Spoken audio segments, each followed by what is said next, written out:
2h37, em frente a gente segue aqui, pessoal, até para repercutir que novos termos acabaram viralizando, pessoal, e no caso, um novo ingrediente nessa possível negociação com os Estados Unidos e interesses comerciais que poderiam aliviar esse tarifaço todo. Eu me refiro, claro, às terras raras brasileiras e minerais estratégicos, lembrando que o Brasil tem a maior fronteira mineral, maior, enfim, disposição mineral do planeta, né? Mas o que são, onde estão e por quê os Estados Unidos se importam exatamente com isso, no melhor estilo Sérgio Chapelin aqui agora?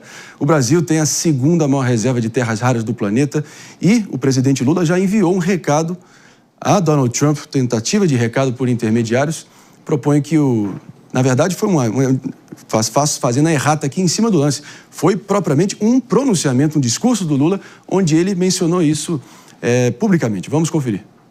Nós temos todos os minerais ricos que vocês querem para proteger e aqui ninguém põe a mão. Esse país é do povo brasileiro. Retomando, enfim, aqueles ecos, né, de o petróleo é nosso e aquele discurso daquele patriotismo geográfico, né, daquele nacionalismo geográfico que a gente viu em tantas encarnações na história brasileira, né?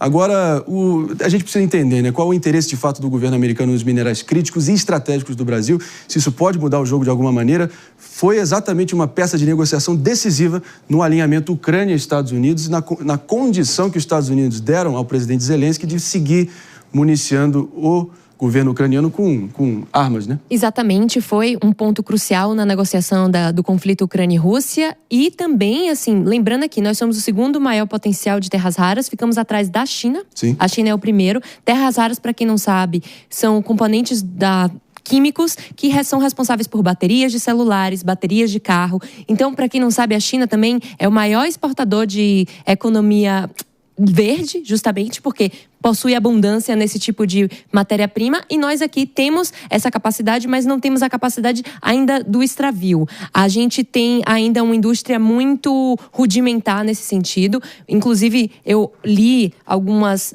notas e reportagens sugerindo justamente terras raras ser um ponto de negociação importante da gente fazer uma parceria com indústrias e empresas nos Estados Unidos que possuem tecnologia para nos ajudar a desenvolver a nossa tecnologia para justamente ter uma forma de extravio, de produção das terras raras que a gente ainda não consegue no Brasil. Então, os Estados Unidos demandam muito desse material, portanto, é sim um ponto estratégico nessa negociação.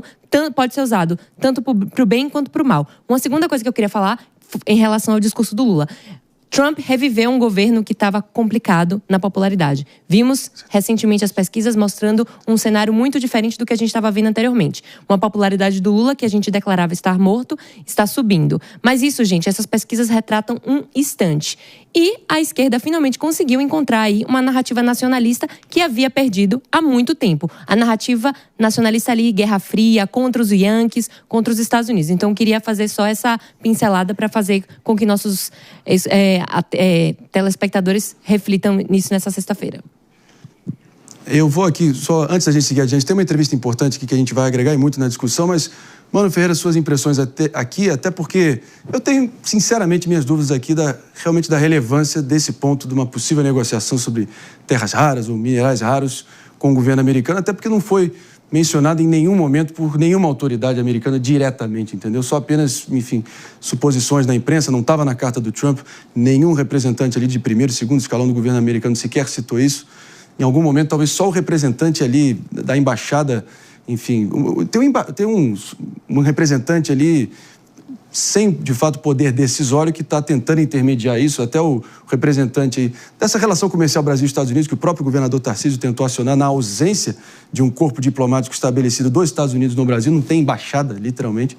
Então, queria te ouvir. É muito difícil a gente trazer informações concretas sobre essa situação, porque, de um lado, nós temos o governo Trump com aquela carta que todo mundo leu, não fala sobre esse assunto. Do outro lado, os representantes do governo brasileiro, como o vice-presidente Geraldo Alckmin, dizem que os termos de uma possível negociação estão sendo tratados exclusivamente pelos canais institucionais da diplomacia brasileira para a diplomacia americana. Ou seja, o próprio governo não trouxe à tona de forma técnica ou de forma transparente quais são os termos de negociação que o Brasil gostaria de propor. A gente sabe que o Brasil não aceita os termos que estão na carta do presidente Trump. Mas quais são os termos que o Brasil gostaria de propor? A gente também não sabe. E aí sobra a performance do presidente Lula no palanque, que acaba tendo muito mais o interesse eleitoral